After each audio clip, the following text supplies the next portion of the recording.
That's what I was hired to do, was to come in and start their HVAC division. So I was a license holder, and we ran that division from zero basically to 20 million a year in revenue, and we did that in about a 2.5 year time span. I used to have hair. No kidding! Wow. I took over another company called Integrity up in Conroe. Same kind of a thing. They were about a $3 million a year in revenue company. I ran them again for about 2 years. When we got done, we were a little over 5 million, closing in on 6. I exited out of there and went all the way down south to League City. Same kind of a scenario. The owner was about 3 million a year. I ran them for about 2 years. They were right at 8 million a year when I left. After doing that 3 times in a row, I was not wanting to do that again. So we bought Spring Branch Air Conditioning. It's funny, especially when you're around that, like we're at, we're going to be on, that $3 million mark this year. Between that $3 million mark and that like $6 million mark, if you're doing things right, you're going to make about the same amount of money. Just understand that like your profit margins change when you start getting over 3 and 5 million. You're listening to the HVAC Heroes podcast, a show that shares real stories of growth and success in order to inspire HVAC contractors to achieve optimal success in their own businesses. On this show, we talk with some of the top HVAC companies across the USA to unveil the strategies and decisions they have made to eventually become some of the most successful in the industry. I'm your host, Alex Van Leeuwen, the founder of HVAC Marketers, which is the digital marketing agency for HVAC businesses. On each episode, I sit down with industry leaders to talk about their processes, the lessons that they've learned along the way, and how you too can find success in your HVAC business. Chris, thanks so much for joining us on the HVAC Heroes podcast. I know you have a really interesting story that I think our other HVAC owner listeners will be really intrigued to hear. So appreciate you joining us. Yeah, thanks for having me. I'm pretty excited to be here and see how this conversation goes. Should be fun. Yeah, it will be fun. So if we could just kind of start out of the gate, like you in particular, I want to give you plenty of time out of the beginning to really go through your story because there's a lot of steps along the way. But if you could just start like today, August 15, tell us a little bit about Spring Branch Air Conditioning and Heating, kind of how many trucks you're running, where you're located, approximate revenue, just to give our listeners a quick snapshot. And then we'll go back in time. And I'd really like you to kind of tell your story getting up to today. Yeah. So Spring Branch AC, where we are today, we are running 6 trucks on a daily basis. We are, last year we were 2.3 million in revenue total. This year we're on track anyway for about 300, for 3 million even.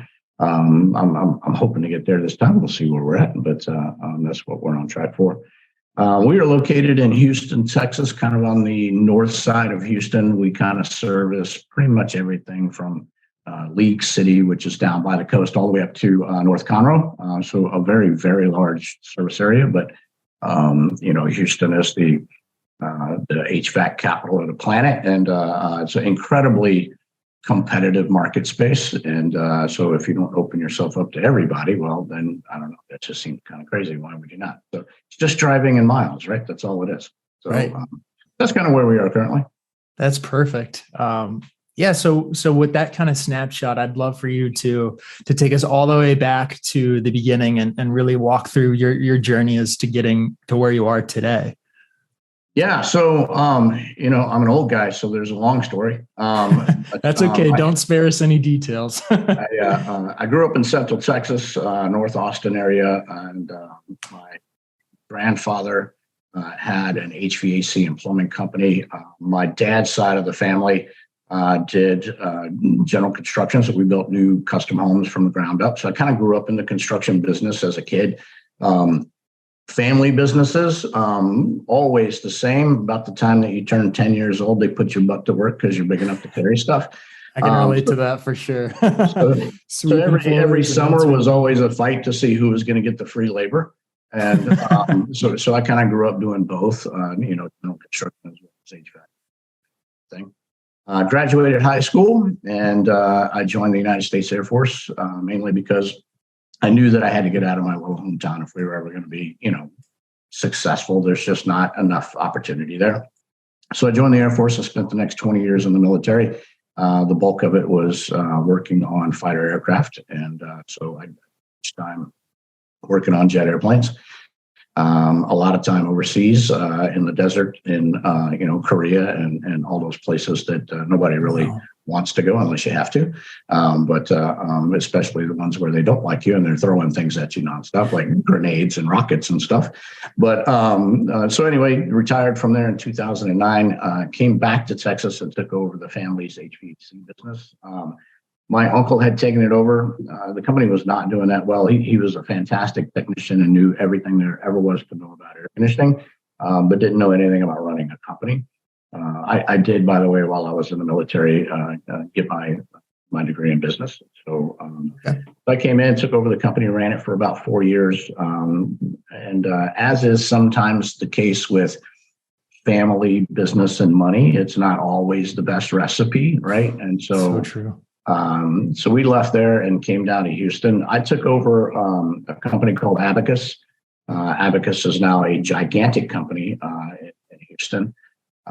They were a 20-year-old plumbing company and had just sold to a private equity group. And so part of that whole deal is that you have to start an HVAC division. Well, that's what I was hired to do, was to come in and start their HVAC division. So I was a license holder, and we ran that division from zero basically to 20 million a year in revenue, and we did that in about a 2.5 year time span. I used to have hair.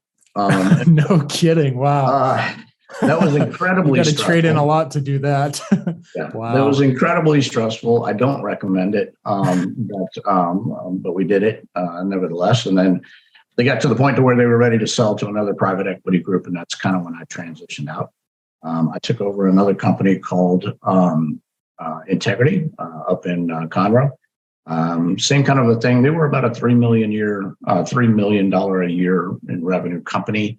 I ran them again for about 2 years. When we got done, we were a little over 5 million, closing in on 6. I exited out of there and went all the way down south to League City. Same kind of a scenario. The owner was about 3 million a year. I ran them for about 2 years. They were right at 8 million a year when I left. After doing that 3 times in a row, I was not wanting to do that again. So we bought Spring Branch Air Conditioning. Spring Branch has been here since 1956. It was 3rd generation owned. The gentleman was ready to retire, Mr. West Turner, super nice guy. He just didn't have any kids to give it over to or anything like that. So he sold it to me with the caveat that I would not ever turn it into a gigantic company like the other ones that I've had. So I told him I would not. And so far, that's where we're at. When I took over, Spring Branch was the best year they had ever had, was like 700,000. Like it was literally just a small one truck job. And then, like I said, since then, it's been 4 years, and we've grown to 2.5 million and should be at 3 million this year. Wow, that's incredible. Yeah. And especially in a year in a climate where I think a lot of HVAC shops are fighting to keep status quo, and you're seeing growth still despite that.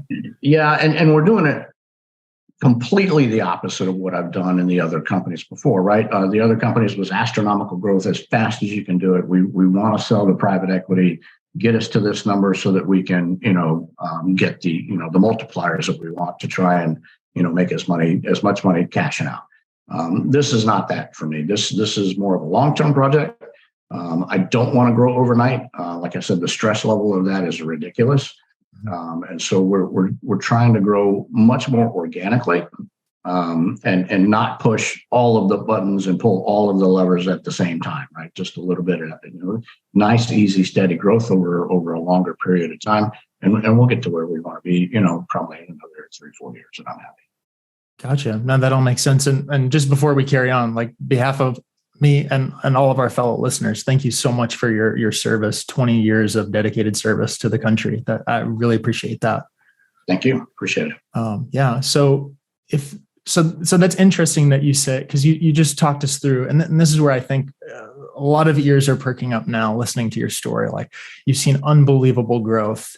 Now you're doing something a little bit different. So what are some of the strategies, mindset, approach that activities that resulted in that unbelievable growth earlier on in your HVAC career? And like, what are some pieces of that you're using, or maybe what are some pieces that you are intentionally not going to use or are going to iterate off of? Kind of talk us through that. Yeah, well, and before I really kind of get into that, I think the question that a lot of company owners need to ask themselves is, what am I trying to achieve, right? If I've reached out into the atmosphere and just said, I want to be a $8 million a year company, or I want to be a $20 million a year company, I think first you need to ask yourself, be careful what you ask for. But yeah. Why are you trying to achieve that? Is there a reason? If you're trying to sell to a private equity group and you're trying, you want to sell your company and get out and make a big payday, by all means, I totally 100% understand it. But I don't think that's the case in most HVAC companies. I think most HVAC companies, they just see, this other company over here is making all these gigantic numbers and they have 50 technicians running all day. I want to look like that. Mm-hmm. Be careful. It's funny, especially when you're around that, like we're at, we're going to be on, that $3 million mark this year. Between that $3 million mark and that like $6 million mark, if you're doing things right, you're going to make about the same amount of money. Just understand that like your profit margins change when you start getting over 3 and 5 million. And so all of a sudden your overhead numbers are way different than what they were when they were at 3 million.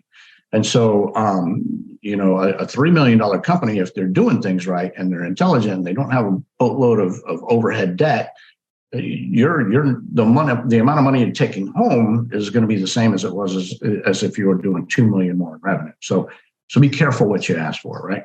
Yeah, that's a really good point. And for more, with that being said, how did we crush it at the other companies? Well, the first one was easy. Abacus, again, was a 20-year-old plumbing company, and so they had a giant database of clients. And really, all we were doing was adding a service to an existing company. And so, we went to the call center, talked to every single one of the call center reps, all the CSRs. Listen, every single time that you answer the phone now, it's not Abacus Plumbing, it's Abacus Plumbing and Air Conditioning, right? Mm-hmm. And then at the end of your conversation, in case they didn't pick up on it, you had to let them know, hey, by the way, we just scheduled a call for us to send a plumber out. Would you be interested in having one of our new AC technicians come out to take a look at your AC system for free, right? We're just going to come out and do a free inspection for the summer or a free inspection for the winter, whatever that looks like. And this is how you get on the books, right? And so, because once you get your technicians in the door, they're already super happy with you as a plumbing company. Now I've got a whole new technician that's coming in for free to come in and look at your AC. And next thing you know, you've gained a new customer for your new service, right? And so that was an easy transition, and that's why we went from 0 to 20, literally overnight, in a 2-year time span. By the way, if you're an existing company, that's the easiest way to increase your revenue, by the way, is to just add another service. That was going to be my next question. And for more context, like most of our listeners here are going to be probably between 1 and 7 million, kind of that ballpark, I would say. There'll be outliers for sure. So yeah, I think that's the next question is, I do HVAC. Do I need to bring in a master plumber and go that route, add that service? And what does that look like? You will double your revenue and not have to do much work. Wow. Now, and I would highly recommend cross-training your employees, right? So that if you're an HVAC company now, you cross them into the plumbing side. Everybody knows in the HVAC business that around October timeframe, things slow way down, mm-hmm. At least here in Houston, right, where we're in this kind of a climate. No doubt. It's like the emergency brakes go on. You start calling your own phone to make sure that your phone is still working. And so cross-train those guys into plumbing so that when things do slow down on the HVAC side, they can go out and do the plumbing work as well. But yes, it will double your revenue very, very quickly.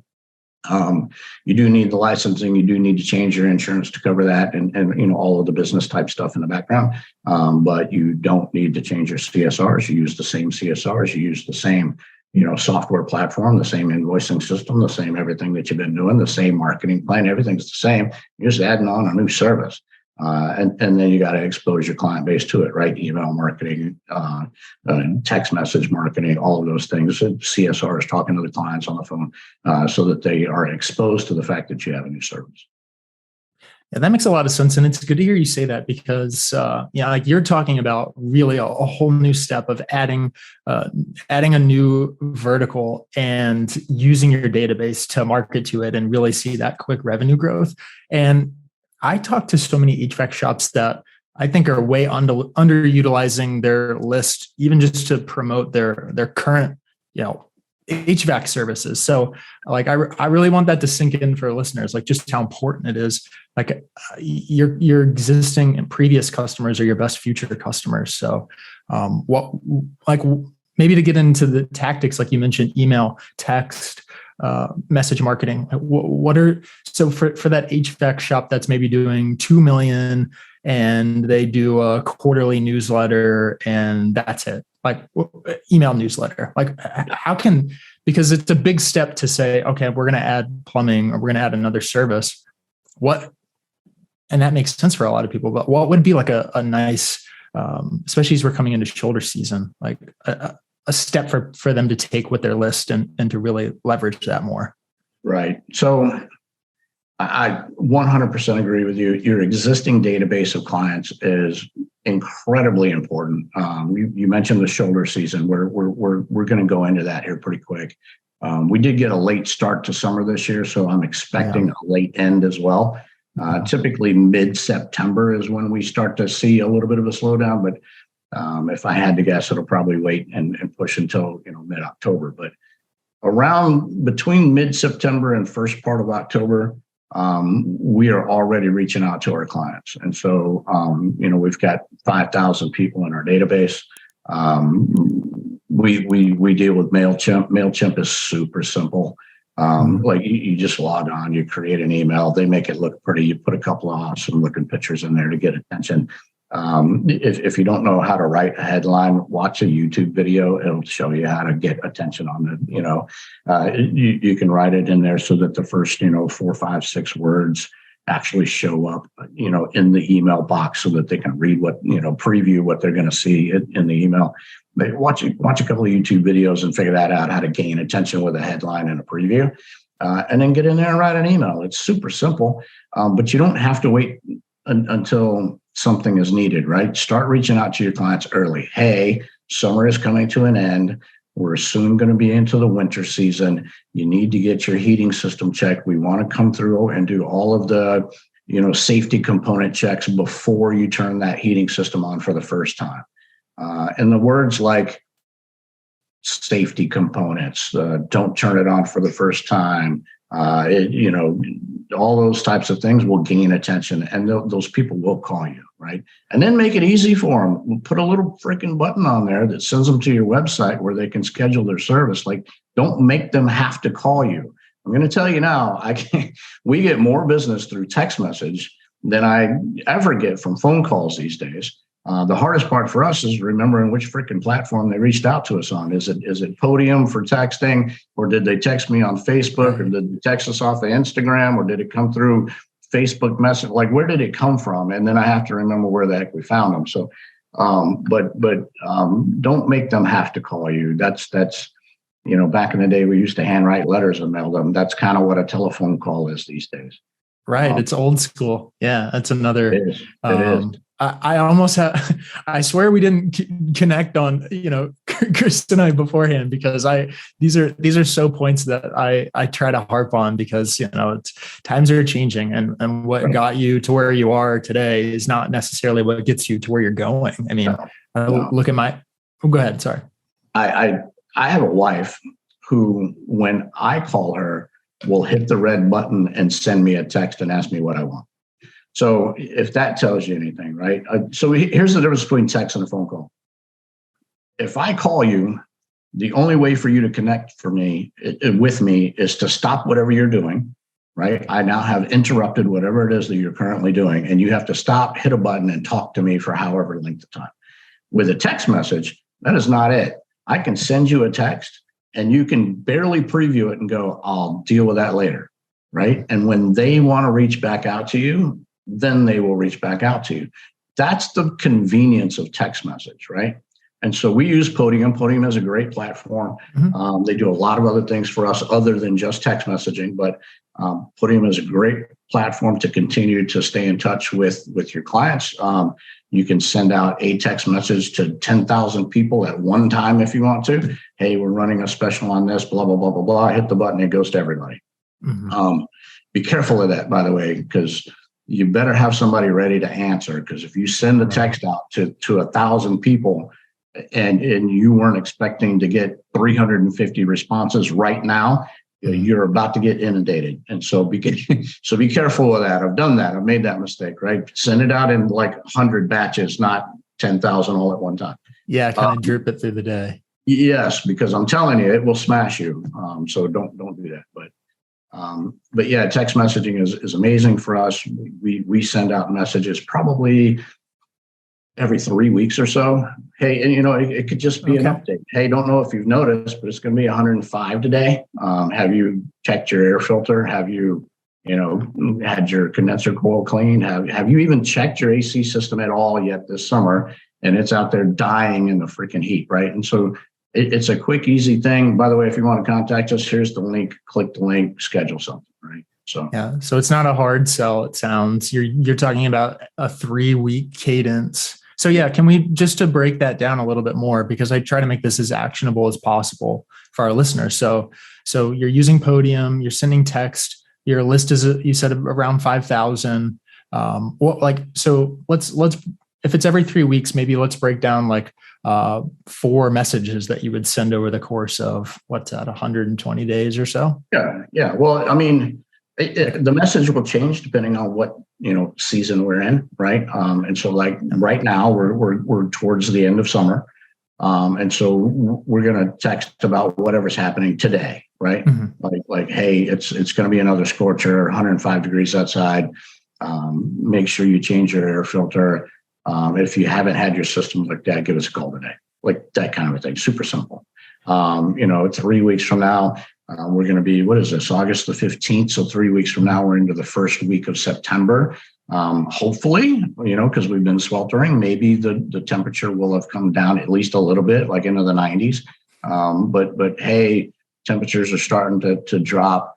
You might have made it through the summer, something with a little bit of humor through it, But if you haven't had your system checked or your drain lines cleaned or whatever, call us today. Boom, there's the link to click. And then once we start getting into the first part of where, hey, now we need to come out and check your heating system. And so like that other conversation we just had, we really want to come out before you turn your system on for the first time and check all of those safety components on that furnace. We want to make sure that it's safe for you to operate throughout the winter season. So it's those types of messages. The first couple of them are really nothing super important, but on that third one, that's something important, right? Because now I need you to schedule your winter maintenance with us. And I think that's how you're able to send every 3 weeks, because not every single one of those is that deep ask. Like you're providing value in those messages, and yes, there is a gentle call to action. Like I think there's the you can put it in there in text, and there's also the unknown or the unspoken, like we're a residential HVAC shop. We're telling you to change your filter. Like we're here for you. But people don't want to be inundated, I think, on their phone with ask. So I think that's clever the way you're doing that. Yeah. Our tagline is we're always here when you need us. Basically, and you'll see this in all of our video content as well. We have a ton of video content out. And it's the same kind of thing. On our video content, I'm up in an attic somewhere. I'm showing you what a drain line looks like when it's backed up and you got water all over the place. And it's, hey, this is how, these things happen. This is how you could have prevented this. This is how, if you find this as an issue, you might be able to take care of it yourself if you did X, Y, and Z. It's very informational. It's very educational. We tried to tell you actually some things that you could do yourself, like wash your condenser coil with a water hose every now and then, just to keep all the dirt and stuff off of it so you can get airflow through. This is what a capacitor looks like when the technician's telling you that you got a leak in your evaporator coil. By the way, this is what a freaking evaporator coil looks like. And so it's very informational. It's not a hard sell, but people will listen to it because they're gaining information, right? I'm not just on there with a static picture of an air conditioner saying, "Hey, buy my $10,000 AC system today," with a 5% coupon attached. That's just nobody looks at any of that stuff. Everybody scrolls right by. You do it too. If you're on Facebook today and you see a static picture ad for anything, are you going to stop? No, you're just going to scroll right by it. Yeah, so, exactly. So all of your marketing should be that way. So let's segue into that then. You mentioned that you're doing a ton of video. Like, yet again, this is, I think there are plenty of shops that are underutilizing the list, and maybe they're emailing, but they're not doing any text messaging, or just don't really have it operationalized in a way that's working for them. But very few, I think, are doing video right. So what are you doing with video? Yeah, let's just start there. Yeah. So, for me, first of all, I'm the owner, right? So that means I've got to get out in the field. Don't do a video sitting in your office or sitting in your truck, or get out in the field where your guys are actually doing something, where they're doing a system change out, or where there's some maintenance being done, or whatever, right? And just get up in the attic for 10 minutes and do a quick little snippet video. Hey, this is Chris with Spring Branch, blah, blah, blah. By the way, in every single one of our video content, I'm wearing a blue t-shirt. And so they may not remember my name, and they may not remember the name of the company, but they'll go, "Man, where's that guy with that blue shirt?" And they'll start scrolling through until they find me. Right. Very smart. So do, make it easy for people to find you. But it's a quick little snippet. Hey, this is Chris of Spring Branch Air Conditioning, blah, blah, blah. Today we're working on, a drain line that backed up. Here's what it looks like. Here's what happened. Oh, by the way, did you know that it drains to the back of your bathroom sink? And here's what that looks like. Yeah, this stupid little hose here. This is usually where it clogs up. So when we're clearing your drain line, we're really not doing anything in the attic. This is why we needed to get into your bathroom today. And show what's happening, right? I got a big freaking bucket with a hose in it and stuff pouring. And show that and explain what we're doing and why. And so I think of it like this. If you had a brand new technician that was riding around with you doing work, explain it to the homeowner the same way you would explain it to the brand new technician. And then it becomes informational. And if you just do a quick little video on that, it doesn't have to be much, 1 minute, just a 1 minute video, and throw it up there. That same video is going to go on TikTok, and that same video is going to go on Facebook. It's going to go on your YouTube page. It's going to go on your Instagram page. It's going to go on all of that. And by the way, don't be intimidated by stuff like TikTok. It's super freaking simple. And to be honest, you don't really even need to have a business page. You can if you want, and that'll allow you to put some marketing dollars behind it if you like. But to be honest, you don't really have to. And so, and video content is super simple, and it's freaking free. Like, it doesn't cost you anything to do a minute video. And oh, by the way, if you're the owner of the company and you're out at a major installation job, your technicians are going to be kind of impressed that you're out there in the field, because most owners are not coming out of the field during a big job like that. So it's good internally as well as externally. Well, that's so much gold there. That's so true. And I some of the feedback that I hear is, when we're talking about getting more videos, from an HVAC shop, it's like, my techs are just not shooting the videos, and they're like, we're just not getting them, or they don't think to do them. And you leading by example and going out in the field and doing that, I think is huge. But what would you say to that end, to the owner that's like, oh, I just can't get videos for my techs? Don't get them from your techs. Like, exactly. Yeah, go make them. And by the way, you don't want your techs doing videos. They're not going to be very good at it. Oh, but they're the 20-year-olds. I promise you, they are not going. No, you're the one with the experience on how to teach things the way that they should be taught. Get out there and teach things the way they should be taught. Now, if you have a service manager or somebody that normally runs your training programs and things of that nature, they might be your guy, right? But they need to be good at explaining and showing and that kind of a deal. But look, don't be intimidated, man. Like, it's super easy. Like, and just throw it up there and play around with it. The first couple of one may be terrible, right? But you'll get better as you move forward. So I think the first 20 usually are terrible. But you're never going to get them better unless you start. Yeah. And typically my advice, and I'm curious your thoughts on this, because I think people can overthink the production quality and really overcomplicate it. But literally it's what you described. It's your phone and it's yeah, exactly. There's my production quality. That's it. Exactly. Yeah, no, don't. And oh, by the way, if you did overproduce it, people are going to go buy it because it looks like a professionally shot advertisement that should be on television. Mm-hmm. You don't want that on social media. Here's what people forget that social media is social, right? Mm-hmm. It should be a real person talking to you like a real person, mm-hmm. not like you're a used car salesman that's trying to sell you some dumb shit. Nobody wants any of that. Exactly. Right? Just get on there like a real person and talk to the people like you would talk to them if you're standing in their living room. You do that for a living every day anyway. You're always in people's houses. So just talk to them on a video, just like you do when you're standing in their living room. That's all it takes. Yeah, absolutely. And it's a really good point about really understanding the channel. And what I mean by that is if it's TikTok, like the TikTok user is on their phone and it's a dance video, and then it's super personal. And then all of a sudden your video comes up. And if it's more of that overproduced TV style, like it doesn't fit the format. Like people on social media are looking at pictures of dogs and family photos and friends and high school reunion. And you want to be in that same kind of vein. So I think very good advice there. What's your calculus on ROI with video? Because it's easy, but it takes some intentionality. I think that's like, you have to intentionally record the video, intentionally be sure to post it. So how do you think about ROI with video? Well, if you're using a company to do a lot of that work for you, then of course there's some expenditures there. But look, I've been doing this for years. We've made millions of dollars off of social media.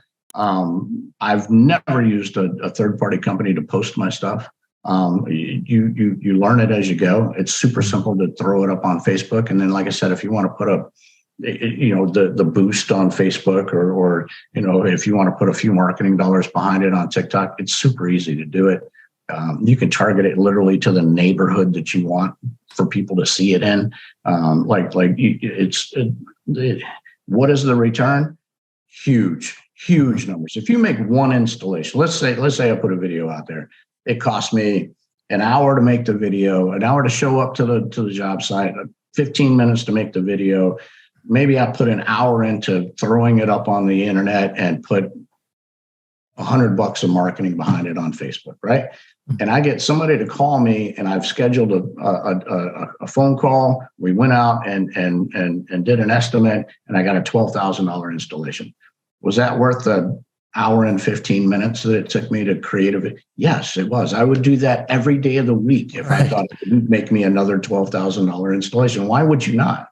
And so, the return is astronomical if you're doing the work yourself. If you're going out and doing the videos, keeping it low budget, throwing minimal marketing dollars behind it, I can't even figure the ratio. It's huge. It's huge. Not to mention, it's not even the fact that they saw your video about an AC system and decided to call you to change their system.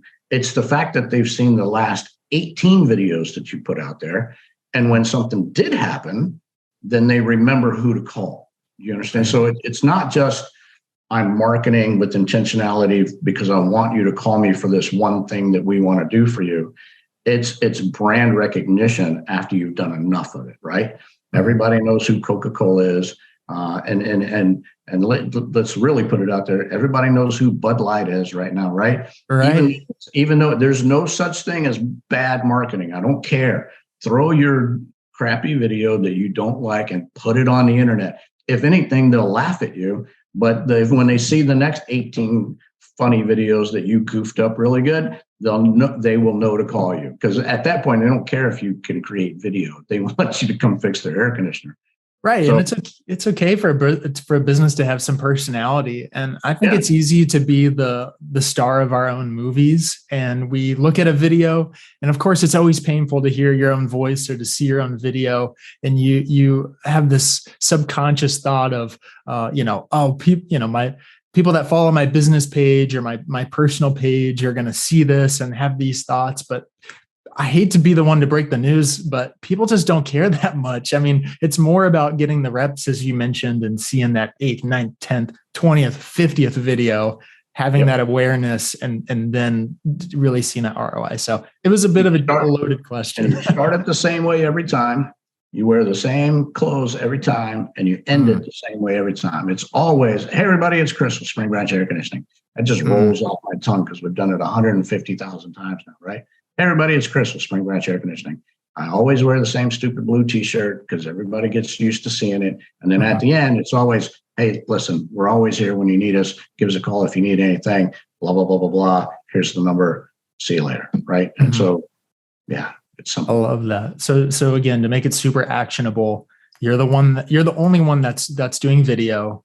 You're wearing the same clothes, same style clothes. Sure. Yeah.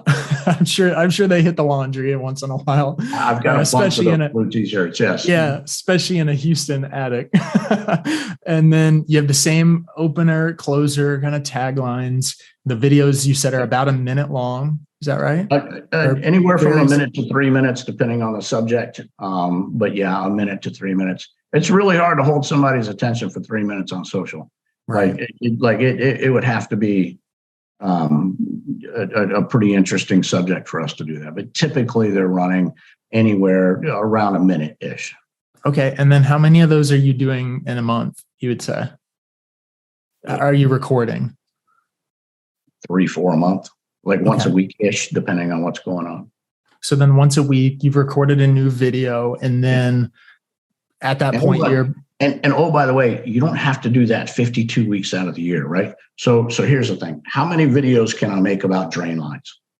Like, really, it's a freaking drain line, right? What's going to happen to it? Here's how it works. Here's how it backs up. Here's how we fix it, right? So I can maybe do 3-4 videos on drain lines. Once I've got 3-4 videos on drain lines, I've still got the video content, don't I? Why can I not take that same video that we did last year and recycle it back into this year? So once you've got a library of, 100 videos or 150 videos, to be honest with you, do I still need to go out and do 4 more a month? Probably not. You've still got all of these that you've done 1,000 times. Just recycle them and put them back out there into the Ethernet and see what happens. And so don't feel like the whole rest of your life you've got to go make a video every single week for the rest. It's not true. It's not true. Yeah. To rely on some of that. That's a very good point. And that's why I think it's time well spent when you're spending time creating something that's long lasting, like a video or any kind of content. Like there's no best by date. Like those last forever. You can refresh them. Again, as long as we're not the stars of our own movie, we can trust that people won't see that drain line video a year later and go, you know what? They posted this video already. Like that's just not the reality of what happens. And even if they do, I would argue best case scenario, because man, really you're sticking in their mind. Like if they're that attentive, oh my gosh, you surely are in the business. Again, there's no bad marketing. I don't care what you do. Like, go ahead and start a video and then trip and fall on something and just get up and keep going. And more people will respond to that than anything else. So yeah. And don't feel free to do, man, I hate to say this. Feel free to do a little bit of trolling in your videos too. like say something that might be just a tad bit controversial, that somebody might pick up on, something that might spur people to go, well, I don't agree with that. Go ahead, get the haters. You're not going to be successful until you got a whole lot of people that disagree with you. I got news for you. So go ahead, tell them how much you hate carrier systems. And I hate carrier systems, blah, blah, blah, blah. Here's why, yada, yada, and blah, blah, blah. Here's why I like Ream systems instead of carrier, blah, blah, blah, blah, blah, blah. and then wait and see what happens. That'll be your most popular video. I got news for you. People will blow you up, and half of them will love you, and the other half will hate you. But you just gained a whole bunch of people that love you now. Just do it. It's going to be so true. Yeah, don't get wrapped around the axle when people comment on things and it's negative. Or you said that it should be this many pounds of whatever the heck and blah, blah, blah. And it really ought to be this much. And all you have to do is just don't respond. It's going to be okay. There's 4 million people in Houston. I promise they didn't all see my video. It's going to be okay. Right. And you're going to get more engagement. The video is going to get more reach. Yeah, Facebook's going to go, what did he do on this one? Yeah, I don't care. It can promote my next one. Absolutely. You know? And that's exactly what happens.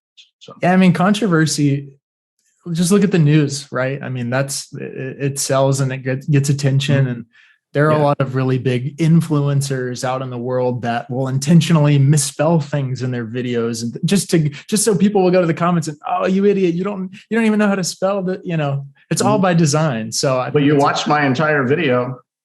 Thank you. Exactly. That's it.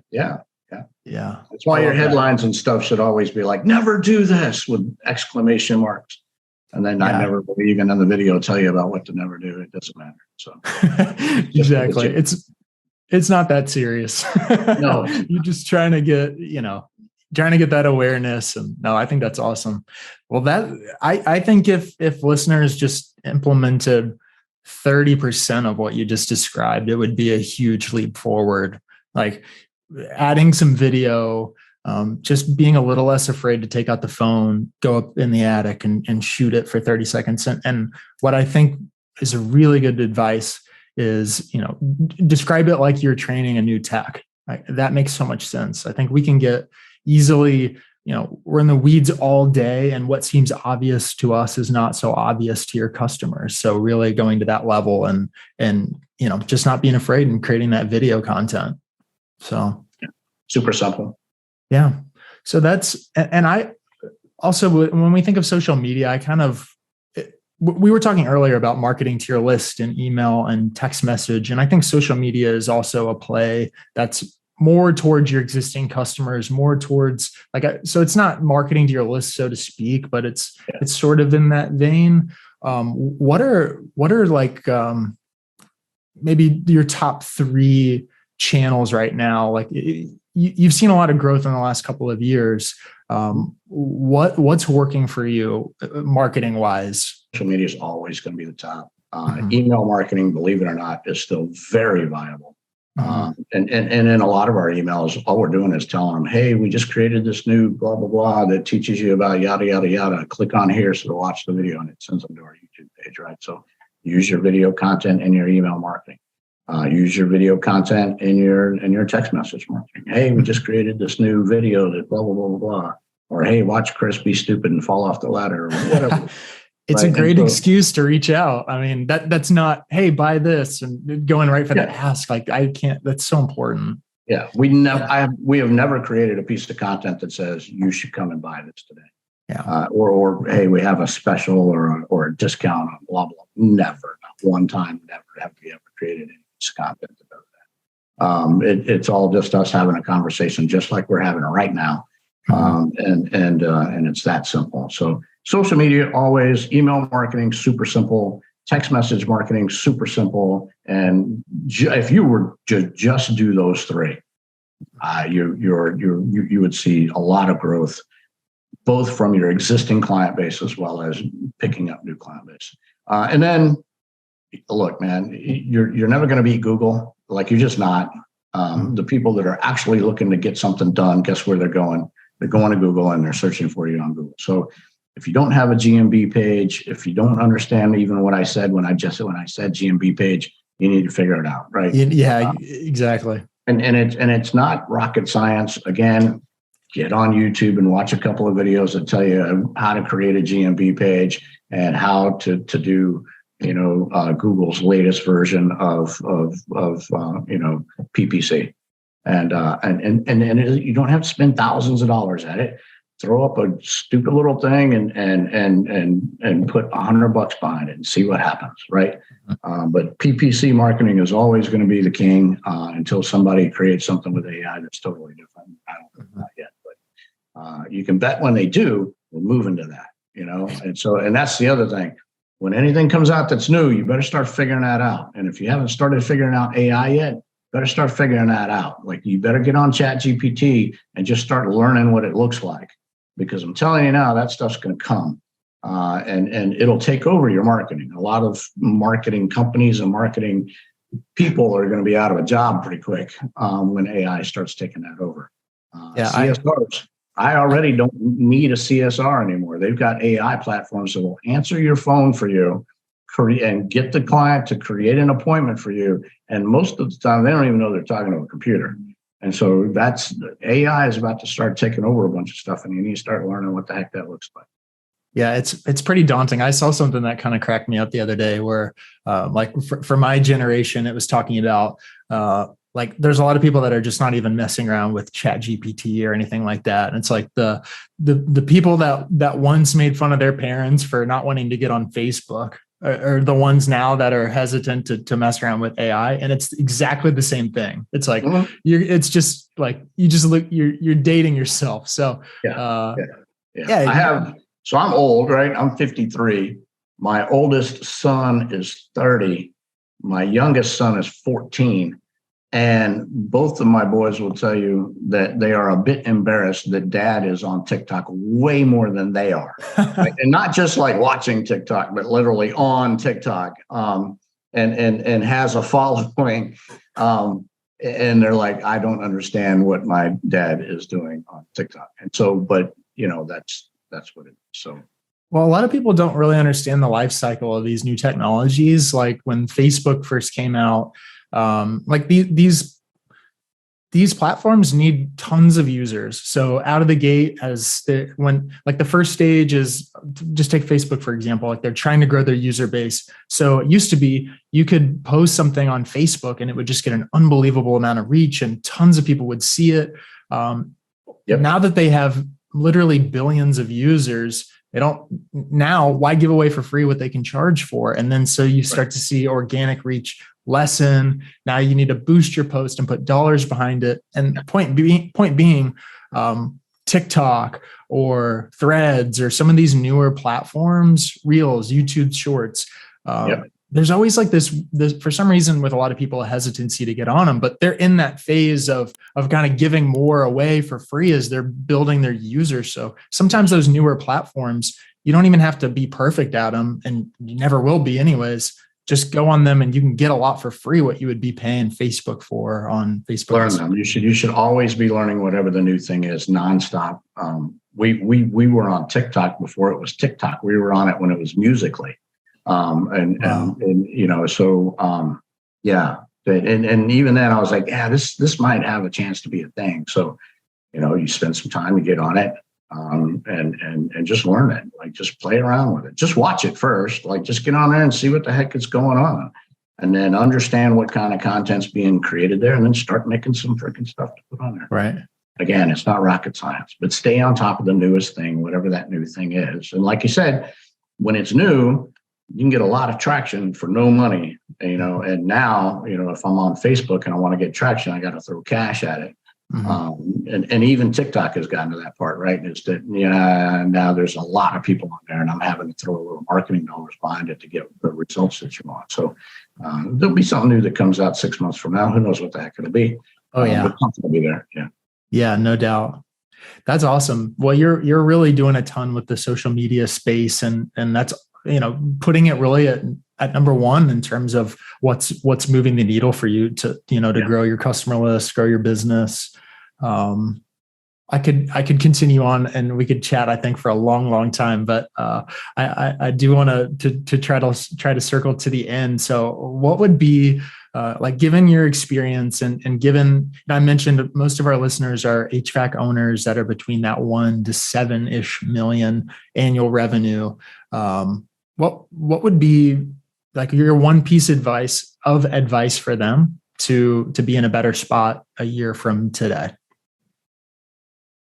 Well, I guess it depends on how you define a better spot, right? And so, like I said, I've kind of been through a few things in my career, between a long time in the military, and then, a bunch of time making a boatload of money for a bunch of other people. And then this time it's different, right? And so my perspective has changed. The first 3 times in HVAC, it was make as much money as possible, get as much revenue as possible, be as profitable as possible, and make that happen ASAP, as quickly as we can right now. And this time my perspective is different, right? This time it's like, I don't want to be huge overnight.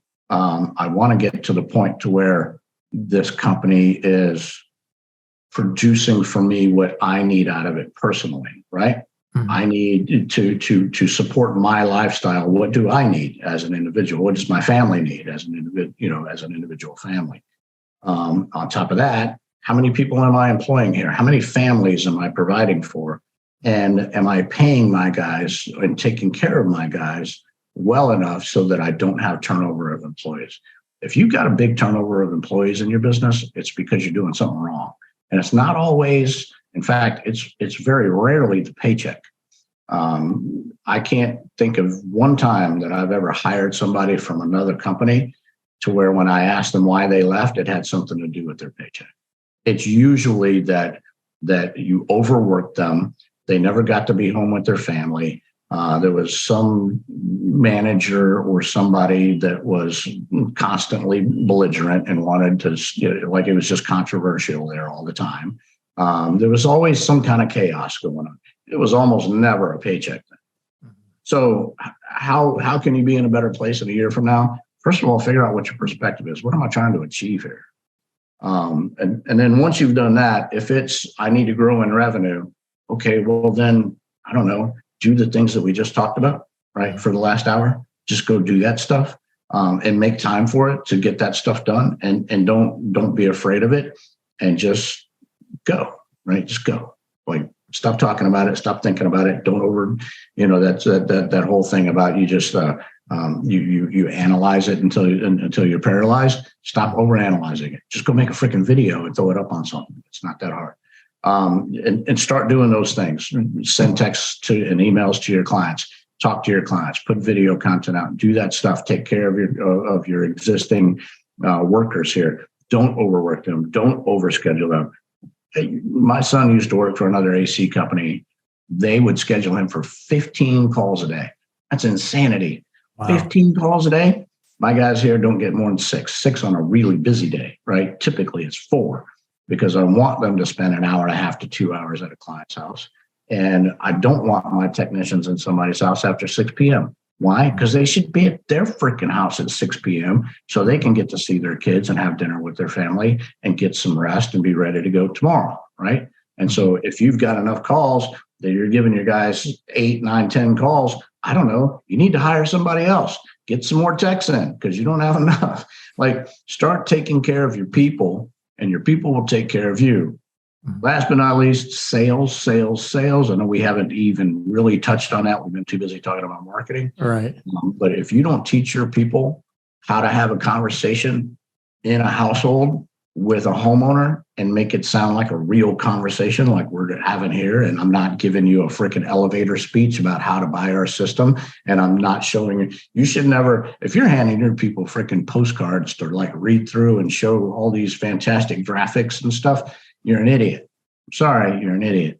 And there's a reason why you sound like a used car salesman when you're in somebody's living room.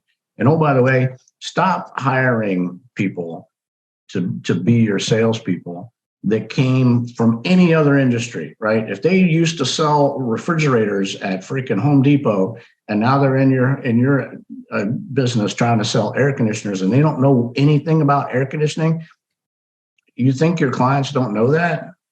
They don't know it. You need to teach your technicians how to have a conversation because they're the experts when it comes to air conditioning. They can explain why you want a 2-speed versus a single speed or a completely variable speed system and what that looks like and how it's going to benefit you in your home, blah, blah, blah, blah, blah. And they can do that professionally without sounding like a salesperson. Mm-hmm. They can have a legitimate conversation with somebody. Yeah, that's how you get better next year. Do the things you already know you should be doing. Isn't that always the case? I'm glad you touched on the sales part for a second. like some people think that they have a lead flow problem when they really have a sales problem. And you just, I got news for you. You're running plenty of calls. Yeah. You're running plenty. You're just not selling properly.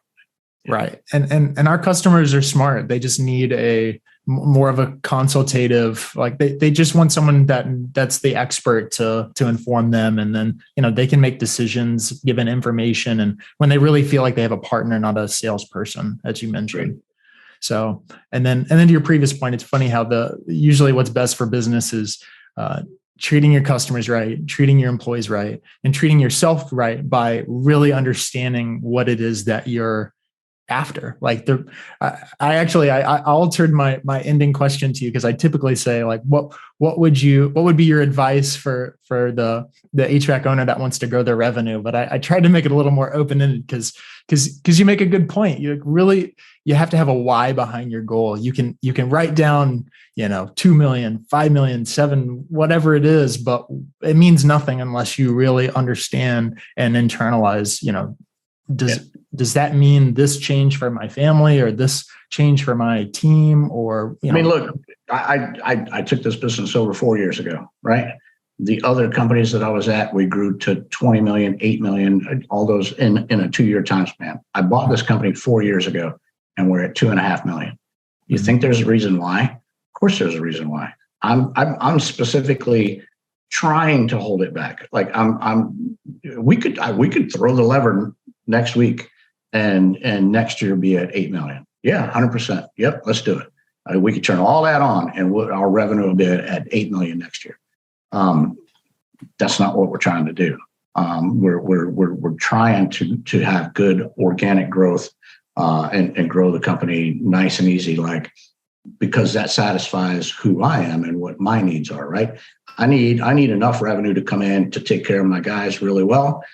So that they've got a good home life and that they've got plenty of money to do what they need. And it provides for me enough money for what I need. And the business gets to keep the rest and the business gets to continue to grow.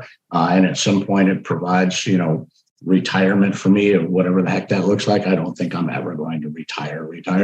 But something for the future, whether it's my kids take over the place or who freaking knows. But those are my goals, right? Why do I want to be at 20 million? If I wanted to be at 20 million, there better be a freaking reason why. And the only one I can think of is because I'm trying to sell to somebody that wants to buy the business. And I want a huge payday. And that's how you make that happen. But to get to 20 million just because somebody else got to 20 million and that looks really cool, I don't know. To me, that's pretty stupid. Very well said. Well, thanks so much for all the golden nuggets that you've dropped on us today. I mean, truly in every sense, you're an HVAC hero. And I just want to end again by saying thanks so much for your service and your time here today. And just really appreciate it. So thanks so much, Chris. No worries, sir. Thank you for having me. Absolutely. Thanks for listening to this episode of the HVAC Heroes podcast. If you would like to book more jobs and generate higher revenue for the dollars you're putting into marketing, please visit hvacmarketers.com and check out the resources tab, where we offer free trainings on everything from how to run profitable Google ads to how to get in the map pack in your service area, text message marketing, and much, much more.